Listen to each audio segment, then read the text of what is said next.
When we listen to some of them are great programs like Time Team, and we listen to archaeologists like Michael Parker Pearson of the Riverside Project, and we listen to archaeologists like Mike Pitts, very famous Stonehenge archaeologists, or we listen to Josh Pollard and Mark Gillens, very famous archaeologists to do with the Avebury environs. They will tell you this: it's all about death. It's all about the ancestors. It's all about death. Why? Is there any scientific validation to that?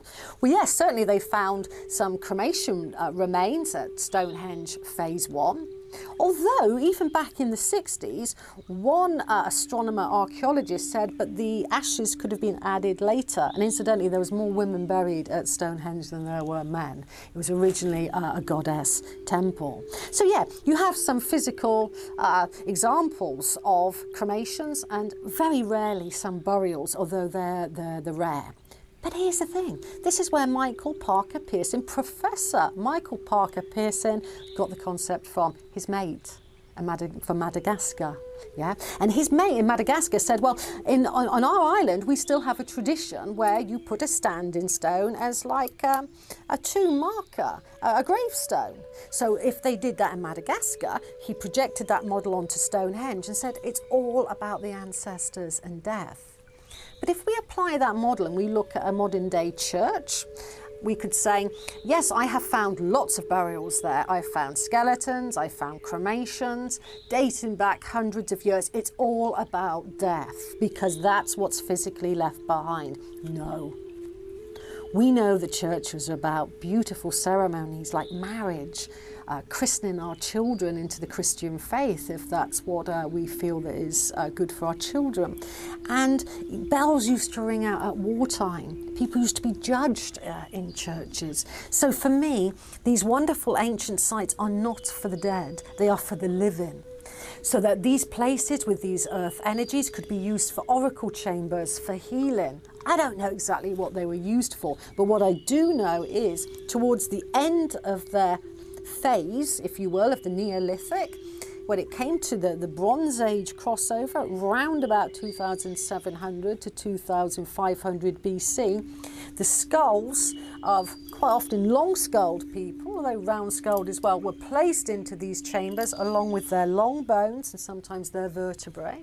Very rarely a whole skeleton, but sometimes that would happen. And they'd be put in here, then it would be infilled with earth, and then you'd have a huge blocking stone blocking it off. They decommissioned them and they put the burials in there. So archaeologists will say it's all about death and the ancestors, but go to these sites. Walk around them, interact with the energies, feel these sacred spaces. And I think that anyone with an ounce of sensitivity would say, do you know what? There's something more going on. There's solar alignments, lunar alignments, planetary alignments, earth energies, ley energies, grid lines. Would you do all of that for a deceased person?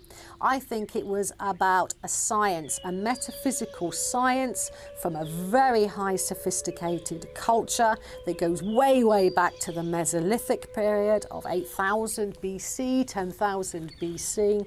And these were the people that found the different energy places like Stonehenge Centre, like Avebury Centre, like Ballisnap.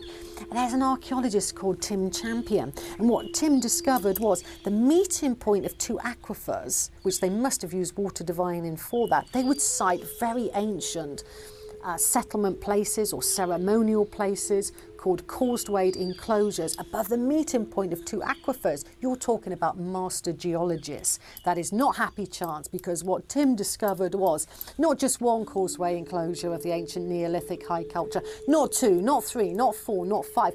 Every single causeway enclosure in northwest Europe represents the meeting point of two aquifers. And when that happens, you have this amazing amount of electromagnetic energy coming out of the ground. Shows that our ancient ancestors were master astronomers with their solar and lunar and planetary alignments and stellar alignments.